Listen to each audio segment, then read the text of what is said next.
And still, WBA light heavyweight champion Dmitry Bivol, unanimous decision over Isaac Chilemba. What kind of fight was it? Let's talk about it. The Double RT Boxing Show. 5, 4, 3, 2, 1. You can hate him for not making that fight happen, but this is an unbiased show. We talk boxing. If it is just some missed details, the Double RT Boxing Show, Mr. A is here to help you, because that's what we do. We talk that boxing, spit that fire on the internet, dragging on the net, hashtag dragging on the net. Follow me on at Twitter at RRTB Show. Double RT, the Double RT, the Double RT Boxing Show with Mr. A.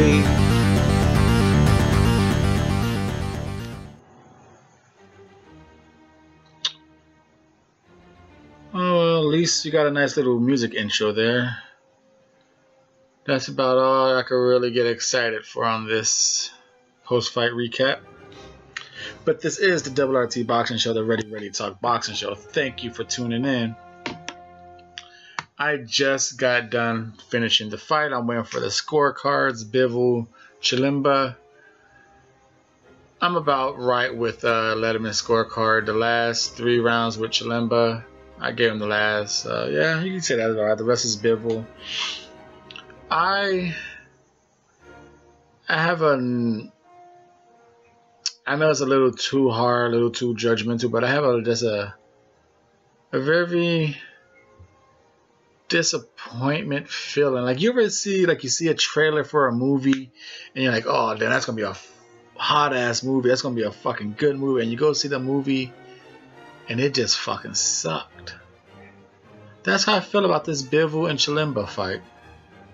I thought Bivol was going to come out and make a statement, because Chilemba is no joke. He's no pushover. He's no slouch. The dude comes to fight, and for you to beat him, for you to knock him out, you got to be somebody. Vosdick knocked him out, and that was shocking because it was good because, we think Vosdick is somebody, and it's like, okay, this somebody did one of the unthinkables, stop Chilemba. So we're thinking, okay, Bivol, it's Bivol, Yard, those are goals, and Better Beef's always been there. Just the fact that due to the lack of competition, no one wants to take the risk. So Yard and Bivol is getting more of the new eyeballs, All right, so let's see what they're going to see what the score is. Winner by unanimous decision. I didn't hear the scorecard. It's Bivol. Bivol looked good in the first 3 rounds. It was, catching him with the jab, keeping the distance, just like we discussed right here on the Double RT Boxing Show.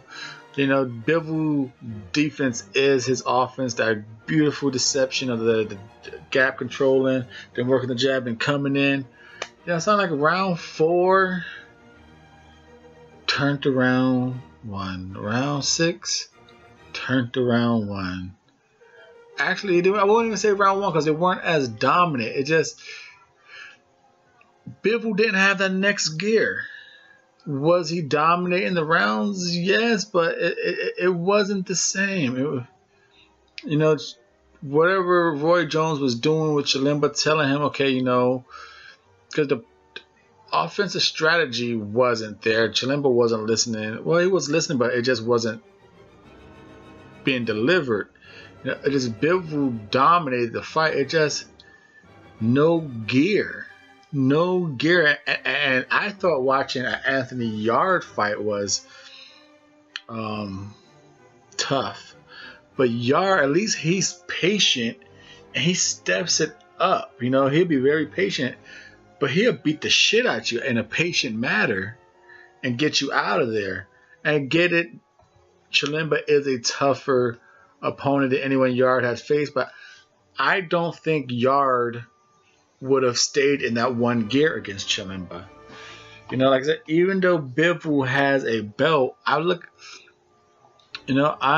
saw something like that's very, it scares me. It scares me because if Yard goes in there with Bivol, Bivol's going to have to do something different. He's going to have to, because if Bivol fights Yard like that, And say round 6, the fight's a pretty good fight. 4 rounds to 2, 3 type fight, and he doesn't change it up.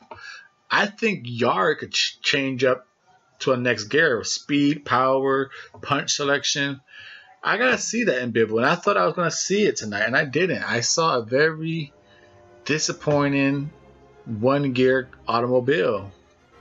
Was the automobile going around the racetrack? Yeah, it was doing laps, doing good. Good test run. The car looked good. Bivol looked good. Can't say, like I said, the performance was good. Dominating. He didn't lose one round until like the last 3 because he was tired. Chilemba turned up the volume of punches, but nothing like he really landed on Bivol. Like, oh shit, he rocked Bivol. It just more of a volume turn up. Bivol controlled the fight, worked the jab, up and down stairs with the body jab, made Chilemba miss. And like I said, they were saying he was making Chilemba miss, but he wasn't making him pay for the miss. Like he'll step back. You know, Bivol got that bounce. He'll step back, make you miss, but he didn't come back. He didn't rush in to finish it. So easy work for Bivol. Disappointing performance for the host of the Double RT Boxing Show, your host, Mr. A. I found it very disappointing. Like I said, maybe because I expected this to be a showcase, you know, not a showcase, but a breakout party. It was nothing but a regular old showcase fight. You know, did we all think Bivol was going to win? Of course we did. I don't think anyone really thought Chilemba was going to do an upset. You know, not like I picked Alvarez to upset Kovalev. Okay, this is a good fight. He's going to do an upset. I thought Bivol will do next stage shit, and he did what we thought he would do: outbox Chilemba. You know, this was his stage, building up. It's hard to describe the fight because there was nothing to describe. Just Bivol constantly jumping back and forth, doing his rhythmic, hypnotized defense with offense, jab, jab, jump back, work the body, jab, jab, work back, up and down the jab, a couple left hooks here and there. But nothing, no second gear. Very vanilla of a performance. This is the Double RT Boxing Show. Follow me at Twitter at RT Boxing Show. I'm your host, Mr. A. Please hit the thumbs up, subscribe. Thank you for your time and support.